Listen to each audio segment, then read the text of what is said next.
10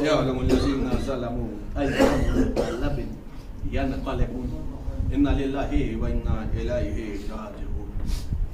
معنی ودی جو واسطہ ہے محمد آل محمد، ہمارے اس مختصر لیکن اہم اعمال کو قبول فرما، ہمارے اشکال کو مال زہرا میں جگہ عطا فرما۔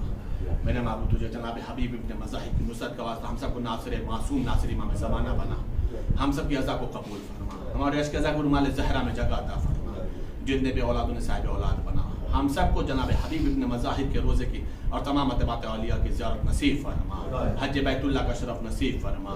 میرے معبود ہم سب کے رزق و روزی میں اضافہ فرما، سب کی غربت اور تنگدستی کو دور فرما۔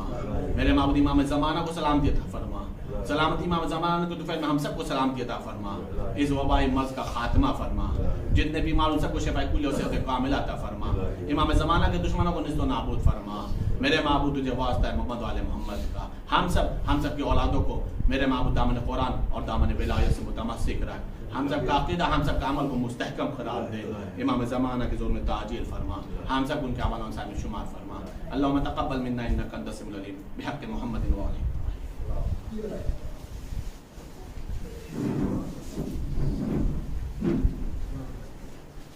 حسین حسین حسین حسین حسین حسین حسین حسین حسین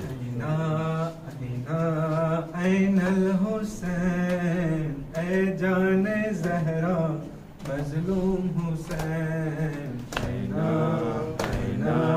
این الحسین اے جان زہرا مظلوم حسین، اے لال میرا بتاؤ کہاں، جنت سے آئی ہوں سن لو فغاں، زہرا تھی کربل میں نوحہ کو نا، شدت سے کرتی تھی ان کو بیاں، ماں کو دکھا دے تو چہرہ حسین، اے جان زہرا مظلوم حسین،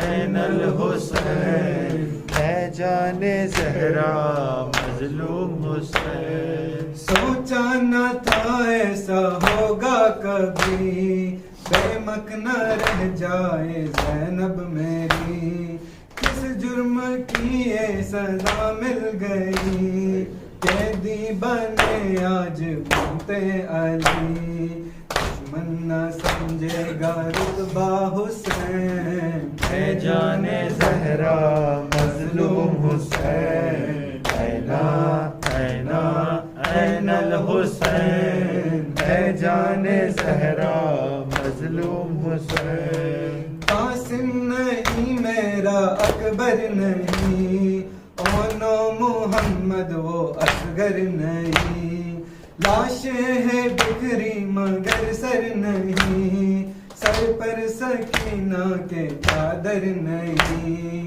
ہاں لٹ گیا تیرا کنبہ حسین، اے جان زہرا مظلوم حسین، اینا اینا این الحسین، اے جان زہرا مظلوم حسین۔ کربل میں ہے ماں کے نالے حسین، آگوش احمد کے پالے حسین، رب کی رضا پانے والے حسین، اے مطمئن نفس والے حسین، کتنا ہے محکم یہ رشتہ حسین، اے جان زہرا مظلوم حسین، اینا اینا این الحسین، اے جان زہرا مظلوم حسین۔ سینے پہ سونے کی عادی تھی وہ، اب خاک پر کیسے سوئے گی وہ، شام غریبہ سے خائف تھی وہ، یہ کہہ کے مقتل کو جاتی تھی وہ، بستر ہے بابا کا سینہ حسین، اے جان زہرا مظلوم حسین، اینا اینا این الحسین، اے جان زہرا مظلوم حسین۔ تیرا گلا بوسا گاہ ہے نبی، جس پر تا شمشیر شمر شکی، تیری بہن دیکھتی رہ گئی، سر پیٹتے وہ یہ کہتی رہی، دنیا نہ بھولے گی سجدہ حسین، اے جان زہرا مظلوم حسین، اینا اینا این الحسین، اے جان زہرا مظلوم حسین۔ صحرا بھی کربل میں گش کھا گئی، جب لاش اکبر نظر آ گئی، فریاد زہرا بلند ہو گئی، سر پیٹ کر وہ یہ کہنے لگی، تشلیت ماں کے تشنا حسین، اے جان زہرا مظلوم حسین، اینا اینا این الحسین، اے جان زہرا مظلوم حسین۔ نامحرموں کا وہ بازار ہے، یہ میری زینب وہ اغیار ہے، تو کے گرا زیب بیمار ہے، اس امتحان میں یہ اظہار ہے، پیری دیتی ہے پہرا حسین، اے جان زہرا مظلوم حسین، اینا اینا این الحسین، اے جان زہرا مظلوم حسین۔ دیکھا کو خوں میں میرا گل بدن، بے غسل ہے دشت میں بے کفن، شاید تھا زہرا کا آخری سکان، زینب کو سر ہے برہنا حسین، زینب کا سر ہے برہنا حسین، اے جان زہرا مظلوم حسین، اینا اینا این الحسین، اے جان زہرا مظلوم حسین۔ حسین حسین حسین حسین حسین حسین حسین۔ خون سے رنگین ہوئی کربلا، کربلا آج بھی ہے کربلا، خون سے رنگین ہوئی کربلا، کربلا آج بھی ہے کرب و بلا وعدہ طفلی کا نبھانے کو چلے امت دل کو بچانے کو چلے پیاس خنجر کی بجھانے کو چلے پیاس خنجر کی بجھانے کو چلے ہوگا کچھ دیر میں سرکن سے جدا خوں سے رنگین ہوئی کرب و بلا کربلا آج بھی ہے کرب و بلا نور آنکھوں کا تھا جو ٹوٹ گیا